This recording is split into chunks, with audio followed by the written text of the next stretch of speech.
الله الرحمن الرحيم. الجزائر، وما أدراك ما الجزائر. حكاية كبيرة جدا على فكرة، وإحنا في معركة وعي على المستوى المصري والعربي، وتعهدنا إن إحنا تكون لنا رسالة توعية باقية إن شاء الله لقيام الساعة.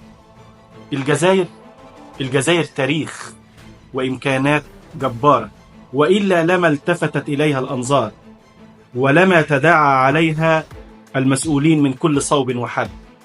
الجزائر بالنسبة لنا عربيا تعني الشموخ والعزة والانتماء العربي الحقيقي بالأفعال لا بالأقوال.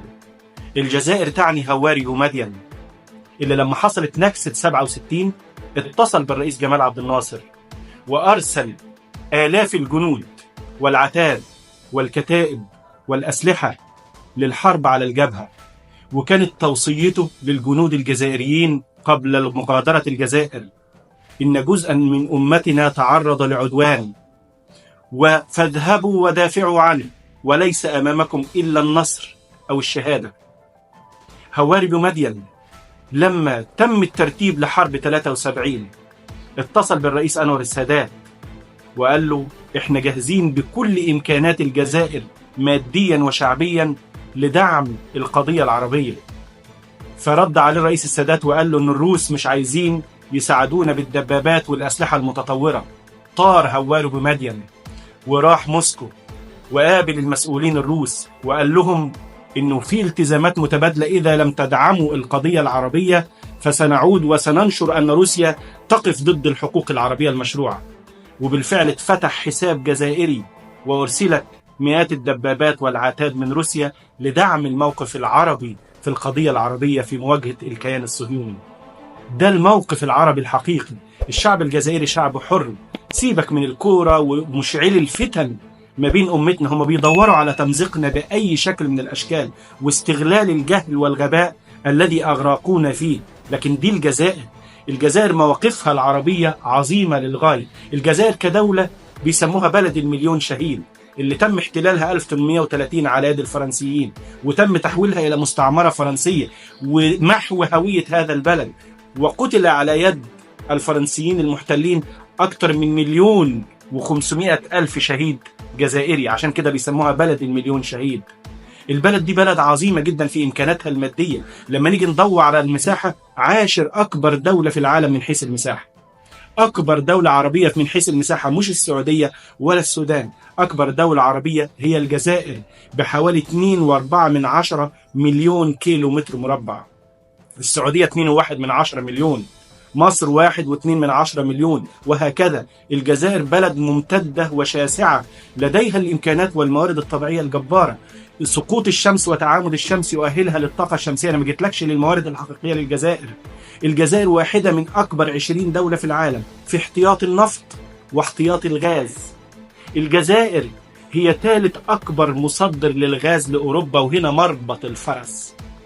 الجزائر واحدة من الدول التي لديها احتياطات ضخمة من الفوسفات وغيرها من المعادن. ثروات حيوانية جبارة، تاني أكبر دولة على المستوى العربي ويمكن العالمي في إنتاج الأغنام واللحوم. فيها نباتات طبية منتشرة في مختلف ربوع الجزائر. الجزائر بتحد دول كثيرة جدا من الشرق والغرب، ومن الجنوب عندك مالي، وشوية كده عندك نيجيريا. علشان كده في خط غاز بيتم من نيجيريا هيمر بالجزائر عشان يروح أوروبا. عشان كده ليه الجزائر؟ إذن الجزائر قصة كبيرة جدا. البلد دي بلد قام فيها ثورة وقام فيها نظام زي ما بيقولوا مفيش على راسه بطحة لأحد. إن شاء الله نشوف في الجزائر النموذج اللي بيحلم بيه كل عربي.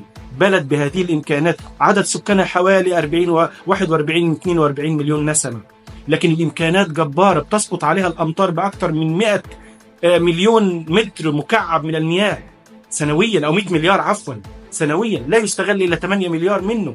بلد إمكاناتها جبارة جدا، تجاهلها الغرب لسنوات طويلة جدا رغم إمكاناتها، مع أن كان ممكن يجوا يستثمروا في قطاع الطاقة ويجوا يستثمروا في قطاع الطاقة الشمسية بحكم موقع الجزائر وقربها من أوروبا. في خط غاز متصل ما بين الجزائر وإيطاليا بيمد إيطاليا بحوالي 31 مليار متر مكعب من الغاز، وبالتالي هي تعتبر المورد الأول للغاز لإيطاليا وباقي دول أوروبا. زي ما قلت، كيانين مسيطرين على قطاع الطاقة في أوروبا، ولهذا لهم تأثير خطير جدا. روسيا بتغذي أوروبا بحوالي 40 ل 50% من احتياجاتها من النفط والغاز. وتيجي بعد كده في المرتبة الثالثة الجزائر، حوالي 11% من احتياجات أوروبا من الغاز الطبيعي جاية من الجزائر. يبقى أول مصدرين للغاز لأوروبا مين؟ روسيا، ثم النرويج، ثم الجزائر. من هنا تأتي أهمية الجزائر، من هنا ظهرت الجزائر على الخريطة، من هنا بدأ يتم تحرك أمريكي. وزير الخارجية الأمريكي أول ما حصل غزو روسيا لأوكرانيا على طول راح على مادورو في فنزويلا، وعلى طول راح جايين على فين يا حضرات؟ على الجزائر، لأن الجزائر برضو من الدول صاحبة أكبر احتياطي، من بين يقال إنها في المرتبة ال15 في المرتبة ال12، لكن على مستوى التصدير هي الدولة ما بين رقم 3 ورقم 7 عالميا. الجزائر كيان مش قليل بما لديها من إمكانات، ومن يملك الطاقة يملك القوة. عشان كده زي ما قلت جه وزير الخارجية ليس محبة في الشعب الجزائري ولا تقديرا لإمكانات الجزائر. هو فجأة الجزائر ظهرت على الخريطة، ما الجزائر موجودة على الخريطة من عشرات السنين، لكن هذا هو الغرب الذي لا تعنيه لمصالحه. دائما يفتش في الأبواب الخلفية أو الشبابيك الخلفية أو الفناء الخلفي عندما يدخل في مشاكل. إحنا مش فناء خلفي، والجزائر ليست مدينة لأحد، وزي ما قلت ليست عليها رأسها بطحة. البلد دي قامت فيها ثورة، مطلوب إنها تتحرك إن شاء الله سواء مع روسيا أو مع أمريكا أو مع القوى الدولية بما يؤمن ويحفظ حقوق هذا الشعب العظيم وتاريخه العظيم. العلاقة ما بين روسيا تحديدا والجزائر علاقة خاصة للغاية بالمناسبة. يعني إذا كانت أمريكا نطت وراحت على الجزائر يوم 30 مارس بعد غزو روسيا لأوكرانيا، وراح وزير الخارجية الأمريكي للجزائر ويزور الجزائر والعلاقات وتعميق العلاقات، فجأة يعني خلاص النهاردة بقينا حبايب ولا ليه؟ لما حصلت الأزمة. إذا إحنا ده دورنا، ده حدود دورنا اللي بيبص، وهكذا يرانا الغرب. لكل الدول المتخلفة أو كل الدول النامية كيف ينظر لها الغرب؟ هم من صنعوا التخلف وهم من يسعون لتكريس هذا التخلف في دولنا. لما نيجي نبص لروسيا، لا، العلاقات الروسية على غير العلاقات الأمريكية والغربية تحديدا مع الجزائر علاقات تاريخية زي ما قلت لحضرتك في أول الكلام. بومدين تاريخ يمكن رسخ للفترة الاشتراكية في الجزائر أيام الرئيس هواري بومدين والعلاقات العميقة. ولهذا زي مثلا زي ما احنا بنقول اهو الجزائر ثالث أكبر مستورد للسلاح من روسيا على مستوى العالم. وارداتها من السلاح بتتخطى 11 مليار دولار أغلبه من روسيا. ولهذا في علاقات عسكرية قوية وعلاقات استراتيجية. ده في علاقة خطة استراتيجية طويلة الأجل ما بين روسيا والجزائر من سنة 2001. بالتالي شراكة استراتيجية مستمرة. علشان كده راح وزير الخارجية لافروف وزير الخارجية الروسي إلى الجزائر ليؤكد على هذا الأمر ويثمن على الموقف الجزائري. ولهذا لا تعجب أن أنت تشوف في التصويت في الجمعية العامة للأمم المتحدة امتنعت الجزائر عن التصويت ضد إدانة روسيا في تحركها تجاه أوكرانيا. امتنعت عن التصويت، والامتناع بتعتبر روسيا موقف محترم جدا. لا هي أدانت مع اللي أدانوا ولا هي أمنت، لكن الجزائر حكم دستورها، الدستور الجزائري على فكرة بيؤكد على أن الجزائر دولة محايدة لا تتدخل في الشؤون الداخلية للدولة. ده اللي نص عليه الدستور الجزائري. وفي نفس الوقت كمان لما جم يصوتوا في مجلس حقوق الإنسان التابع للأمم المتحدة لطرد روسيا من المجلس، الجزائر للأسف أو مش للأسف ده بالعكس، الجزائر خدت موقف وإنها رفضت هذا القرار أو الطلب بطرد روسيا من مجلس الأمم المتحدة. ليه؟ لأن العلاقات ما بين روسيا والجزائر، العلاقات الاقتصادية والتجارية بتتخطى أو بتقارب حوالي 5 مليار دولار من إجمالي التجارة الخارجية للجزائر. إذن الجزائر بالنسبة لروسيا، عشان كده الرئيس وزير الخارجية الروسي جه راح وزار وقابل الرئيس الجزائري وقال أكد له على دعوة الرئيس بوتين للرئيس الجزائري إنه يزور موسكو خلال الفترة القادمة بحكم تلك العلاقات التاريخية والروابط الاستراتيجية والاتفاقات، باعتبار إن هم من أكبر مصدري الغاز في العالم. وبالتالي تنظيم هذه العلاقة، يمكن زيارة لافروف عايز يؤكد على إن الجزائر ينبغي أن يبقى موقفها راسخا لا تستغل. لأنه النهاردة ألمانيا بتقول هنوقف وارداتنا من الغاز من روسيا، وكذلك باقي الدول الأوروبية زي فرنسا وغيرها. أسبانيا داخلة في مشكلة مع الجزائر بسبب قضية الصحراء ما بين الجزائر والمغرب. النهاردة أوروبا النهاردة في ورطة كبيرة جدا. أقرب مكان لها مين؟ مصر والجزائر وليبيا وإسرائيل. دول اللي بيحاولوا يلعبوا عليهم علشان يعوضوا مشكلة. عشان كده لافروف راح فين؟ راح الجزائر، وبعد كده راح عمان. لكن المحطة الأولى والمهمة هي الجزائر، سواء لوزير الخارجية الأمريكي أو لوزير الخارجية الروسي. إذا هدف روسيا من هذا الموضوع هو تقويض مخطط أوروبا للالتفاف، وبالتالي مزيد، لأنه في واضح تماما، وأنا بأكد على حضرتك أهو، حرب تكسير عظام، حرب استنزاف ما بين أوروبا التي تحركها أمريكا وما بين روسيا ومن خلفها الصين، قوة عظمى بتناطح بعضها. طيب مين اللي يستغل في هذا الموضوع؟ بيدوروا عشان يفرجوا أزماتهم من خلالنا.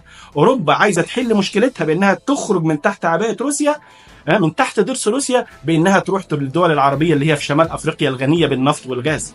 لكن السؤال، هل الدول العربية بهذه السذاجة؟ وخاصة على فكرة حاجة مهمة جدا، صحيح الجزائر بتصدر حوالي 40 مليار متر مكعب من الغاز، منهم 31 مليار بيروحوا عبر الخط بتاع إيطاليا، لكن علشان تبدأ تتوسع الجزائر في إنتاج الغاز حسب الدراسات اللي رجعنا لها وتغذية أوروبا، الموضوع هياخد من 3 ل 4 سنوات علشان يبقى فيه بنية. طب هم كانوا فين طول السنين اللي فاتت؟ انتوا كنتوا فين؟ لا، انتوا بتبصوا لنا فقط عندما يتم تدخله في أزمة. نحن مجرد أدوات لتفريج أزماتهم، هذه الحقيقة، والأيام كشفت هذا الأمر. إذا حيث أن كل يغني على ليلات، فلنغني على ليلانا ونبحث عن مصالحنا، سواء مع روسيا أو مع أوروبا أو مع الغرب، وخاصة زي ما بنتكلم على بلد زي ما بنقول ما فيش، لا تشوبها شائبة، فيها نظام قام ديمقراطي بعد أنظمة بالية بتؤسس لدولة دستورية، يبقى تدور على مصالح الجزائر. إذا الجزائر مهمة للغاية حسب كل اللي احنا قلناه وتفاصيل كثيرة جدا. أنا أتمنى، وبرضه على فكرة إخواتنا في الجزائر بيحسبوا لروسيا إن هم وقفوا جنبهم حتى لا يسقطوا في المستنقع السوري. سوريا وقعت في مستنقع، ليبيا وقعت في مستنقع بسبب تدخلات الغربية، ولهذا انهارت دول زي سوريا وليبيا، ولهذا كان الموقف الروسي داعم. الأمر الآخر، عين لافروف يا حضرات بالمناسبة مش على الجزائر فقط، عين لافروف على مشكلة مالي، ولهذا تلاقي أكبر النافذين في الأزمة هناك في غرب أوروبا، مش أوروبا، في غرب أفريقيا، مش أوروبا ولا أمريكا. أكبر النافذين النهاردة في مشكلة مالي ونيجيريا والمناطق اللي فيها خلاف دلوقتي هي روسيا. ليه بقى؟ لأن أوروبا بتسعى أنها تجيب الغاز. أكبر دولة غنية بالغاز في أفريقيا هي نيجيريا، ولهذا أوروبا بتسعى أنها تاخد الغاز النيجيري والجزائري وتاخده عبر أنابيب وتغذي أوروبا، وبالتالي تستغنى عن الغاز الروسي. طب السؤال، هل روسيا نايمة؟ لا، لافروف بيشتغل هناك على المنطقة دي، ولهذا هو اللاعب في قضية مالي، وبالتالي تعطيل موضوع خط الغاز من نيجيريا عبر الجزائر إلى أوروبا. دي سياسة وعلاقات دولية مطلوب إن احنا نكون عشان كده احنا في معركة وعي يا حضرات. فكل التحية للجزائر أرضا وشعبا وإمكاناتا وتاريخا، ونتمنى أن الجزائر تاخد الموقف اللي يحافظ ويؤسس لموقف عربي محترم في مواجهة العالم اللي النهاردة كل يبحث عن مصالحه، فلنفكر ولو لوقت ضئيل في مصالحنا العربية. آسف أن أطلت دقيقتين، وأشكركم شكرا جزيلا.